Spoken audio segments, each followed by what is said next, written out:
Hello everybody. आज हम globe के बारे में पढ़ेंगे और ग्लोब के द्वारा अपनी पूरी अर्थ के बारे में जानकारी लेंगे। तो ये है ग्लोब। ये ग्लोब असल में अर्थ का एक छोटा मॉडल है। यूँ समझिए कि ये जो पूरी अर्थ है उसने ये ग्लोब की शेप ले ली। अगर हम ग्लोब को पढ़ना सीख गए तो समझ लो हम अर्थ के बारे में काफ़ी कुछ बहुत ज़्यादा जान सकते हैं। तो ये जो ग्लोब जिस शेप में हम देखते हैं, तो जो अब सबसे पहले बना था तो वो 1492 में बना था, जब कोलंबस इंडिया खोजने के लिए निकला था और पहुंच गया था अमेरिका। उससे पहले 1492 में ही 1492 में ही एक जर्मन का जियोग्राफर था, तो उसने उसका नाम मार्टिन बीहेम था। उसने इस ग्लोब को बनाया था। तो तो आज ये ग्लोब देख सकते हैं और इसी की मदद से हम अपनी पृथ्वी को जानते हैं। तो चलते हैं, इसको जानते हैं। इस ग्लोब के ऊपर आप जो नीला रंग ब्लू कलर देख रहे हैं, ये वाटर है, पानी है। तो हमारी पृथ्वी के ऊपर बहुत ज़्यादा पानी है, इसलिए तो पृथ्वी को जल ग्रह कहा जाता है। तो 71% पृथ्वी के ऊपर पानी है और ये जो बाकी भूमि है, लैंड है, ये जो कलर में हम देख रहे हैं, ये 29% है। तो सारे पानी को हम देखें तो बहुत 5 बड़े ओशन और छोटे छोटे सी हैं। तो कौन से 5 बड़े ओशन हैं यहाँ पे? तो सबसे बड़ा ओशन जो है वो है पैसिफिक ओशन, जिसे हम प्रशांत महासागर भी कहते हैं। ये नॉर्थ अमेरिका और साउथ अमेरिका और इधर रशिया, चाइना, ऑस्ट्रेलिया इधर की तरफ चले जाता है। तो ये प्रशांत महासागर, पैसिफिक ओशन सबसे बड़ा है। तो इसके हम 2 पार्ट भी कर सकते हैं, ऊपर वाले को नॉर्थ पैसिफिक ओशन और नीचे वाले को साउथ पैसिफिक ओशन। फिर आ जाता है अटलांटिक। तो अटलांटिक नॉर्थ अमेरिका और साउथ अमेरिका के ईस्ट की तरफ पड़ता है और यूरोप और अफ्रीका के पश्चिम की तरफ, वेस्ट की तरफ पड़ता है। तो ये भी बहुत बड़ा ओशन है। इसके भी 2 भाग कर दिए जाते हैं, नॉर्थ अटलांटिक और साउथ अटलांटिक। फिर आ जाता है जिसे हम हिंद महासागर या इंडियन ओशन बोलते हैं। तो ये हमारे भारत में, भारत के नीचे और इधर अफ्रीका के ईस्ट की तरफ और ऑस्ट्रेलिया के वेस्ट की तरफ, तो इनके तीनों के बीच में जो और छोटे छोटे देश वहाँ चलता है। 3 हो गए। इसके ऊपर आ जाता है ऊपर आर्कटिक ओशन और नीचे जब सारे समुद्र इकट्ठे हो जाते हैं नीचे की तरफ अंटार्कटिका के पास, तो उनको सदर्न ओशन बोल देते हैं। तो इस तरह ये 5 बड़े ओशन हैं। अगर उनको नॉर्थ पैसिफिक और साउथ पैसिफिक, नॉर्थ अटलांटिक और साउथ अटलांटिक बोले तो 7 ओशन बन जाते हैं। तो 7 समुंदर जैसे हम बोलते हैं, तो सारा पानी उसी में ही बट जाता है। उसके बाद आते हैं हम लैंड की तरफ। लैंड बॉडीज कितनी हैं?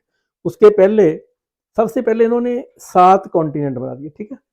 तो पहले बड़े कौन से कॉन्टिनेंट, सबसे बड़ा कॉन्टिनेंट कौन माना जाता है?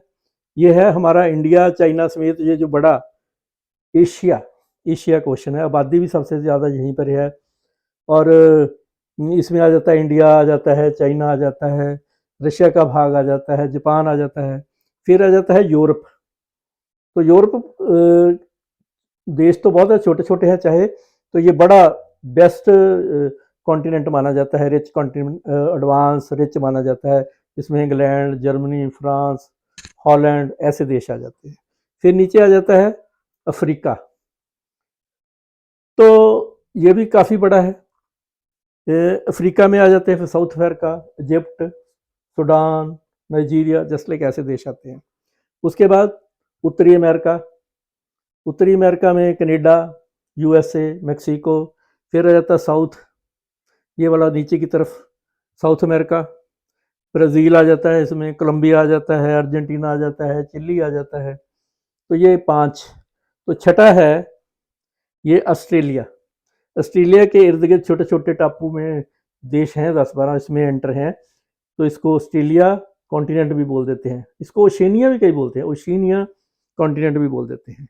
तो एक है सबसे नीचे, उस पर कोई नहीं रहता, उस पर कोई बसता नहीं, क्योंकि असल में वो समुद्र जमा हुआ है, उसको अंटार्कटिका बोलते हैं। ये नो मैन्स लैंड है, यहाँ कोई नहीं रहता। हाँ, बाकी देशों ने इसके ऊपर अपनी लेबॉर्ट्रीज कैम की हुई हैं, उनके बारे में जांच पड़ताल करते हैं।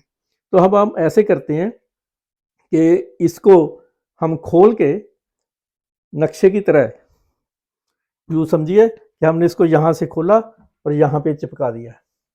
तो हम इसके इसके ऊपर से अब रिवाइज करते हैं। तो ये वाला जो हमने देखा सबसे पहले, ये वाला कौन सा आ जाता है, कॉन्टिनेंट एशिया, ये वाला यूरोप, ये अफ्रीका, उत्तरी अमेरिका, साउथ अमेरिका, ऑस्ट्रेलिया, और ये नीचे वाला अंटार्कटिका।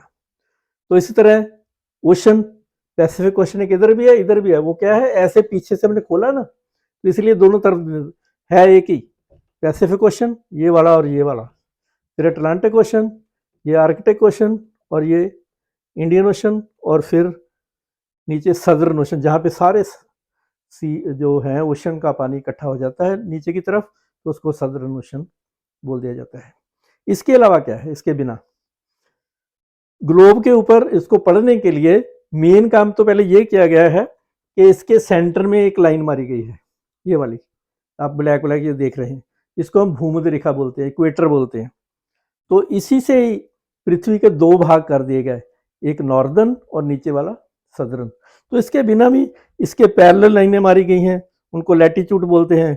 कुछ इधर पोल्स को मिलाने वाली लाइनें मारी गई हैं, पोल ऐसे ऐसे, ये वाली जो हैं इनको हम लॉन्गिट्यूड बोलते हैं। इनको हिंदी में अक्षांश रेखाएं और इनको देशांतर रेखाएं बोलते हैं। तो इन रेखाओं का अपना एक महत्व है, हम उनके बारे में भी पढ़ेंगे और देखेंगे कि वो कैसे काम करती हैं। अगली वीडियो में हम इन्हीं लाइनों के बारे में पढ़ेंगे, कौन सी इंपॉर्टेंट लाइनें हैं, इन लाइनों की वैल्यू क्या है, कैसे बनी है। तो आज बस हम इसके बारे में इतना ही जानते हैं। अगर आपको ग्लोब के बारे में, कॉन्टिनेंट के बारे में, ओशन के बारे में कुछ भी पता चल गया है तो थैंक यू। वीडियो को लाइक करना, शेयर करना और सब्सक्राइब करना। Thank you.